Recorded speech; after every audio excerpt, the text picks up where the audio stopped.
This is WENY News.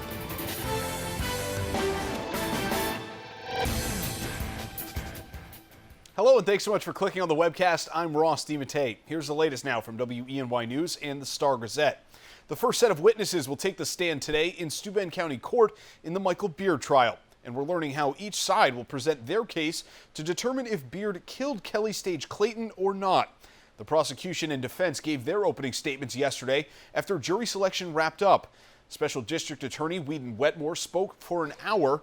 He says blood spatter evidence will show Michael Beard brutally killed Kelly in her Caton home last year. And other evidence will show a long-time relationship between Beard and Thomas Clayton, Kelly's husband, who will also be tried for murder. The defense followed with their opening statement, which lasted about 5 minutes. The defense says their client was hired by Clayton to burn down his empty home for insurance money. And today, the 911 operator, a neighbor who was first to the scene, and a first responder will all be called to the witness stand. WENY's Logan Wilson will have that report for you this evening. Police are investigating an assault in the city. EPD has confirmed to WENY News that an assault happened around 8:30 last night on the 300 block of Franklin Street near Sparkle Clean Laundry. EPD says there were injuries, but they could not comment on the extent of those injuries at the time, while the incident remains under investigation. We're learning more about New York's unemployment rate and how Elmira stacks up to the rest of the cities in New York State. The State Department of Labor has released the local unemployment rates for the month of September. The unemployment rate was 5.5% for both Elmira and Chemung County. Now that number is actually down 0.2% in the city over the past year, but 5.5% is still the highest unemployment rate of any city in the state other than New York City.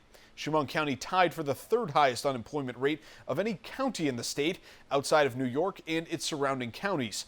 Ithaca and Tompkins County have the lowest unemployment rates of any city and county in the state, respectively, at 3.7%. And the New York State of Health wants to remind you open enrollment for healthcare starts in less than a week. The state's official health plan marketplace opens on November 1st, and enrollment runs through the last day in January. The state says consumers should shop for the best value. The amount of tax credits change each year, and you may find yourself eligible for increased federal financial assistance, which helps make coverage more affordable. We'll post a link to the marketplace on our website, WENY.com. And now here's Craig Flint, who's waiting patiently to tell you all about today's forecast and that snow we're expecting overnight. Right, Craig? Yeah, it's not going to be a lot of snow, Ross, but just enough to maybe coat the ground, especially over the higher elevations. Today, skies will be partly sunny. A chilly day, though. Wind northwest, it's not going to be much of a factor today with a high of 44.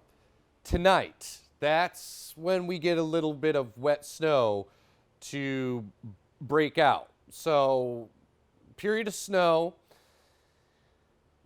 Over the higher elevations, it sticks. Maybe 1 to 3 inches worth. But what's going to happen is, while temperatures will be near 30, they're actually going to rise a little bit overnight. So we get some warm air in the mid-levels, and that always brings about that mix bag. So your forecast then over the northern tier today, skies will be partly sunny. I think high temperatures in the 40s. Get a little bit of a northwesterly wind, but not as notable as it has been the past few days. High of 45 or so for Elmira, Corning, 44 in Bath, and over the Finger Lakes, skies partly sunny. Thicker clouds late, though, and high temperatures here in the 40s. So here's a look at the last several hours of satellite and radar data, and we still have that persistent northwesterly wind, so actually some flurries there to the south shore of Lake Ontario. To the west, though, that's where we have our next weather maker. That's that area of low pressure that arrives as we head into the overnight. The air will be cold enough as this arrives at the onset for snow. So a period of wet snow tonight transitions to kind of this mixy stuff by Thursday morning. Accumulation-wise, 1 to 2 inches, but it's going to melt because we get that mix going, and then it just transitions to a cold rain on Thursday, and it's raw, and it's blustery, and it's ugly, like Ross, with a high of 45. Friday, I'm kidding, buddy. Friday, the sky clears eventually. It'll be a slow process, a high near 50. Breezy and milder Saturday, but some rain and drizzle, 62.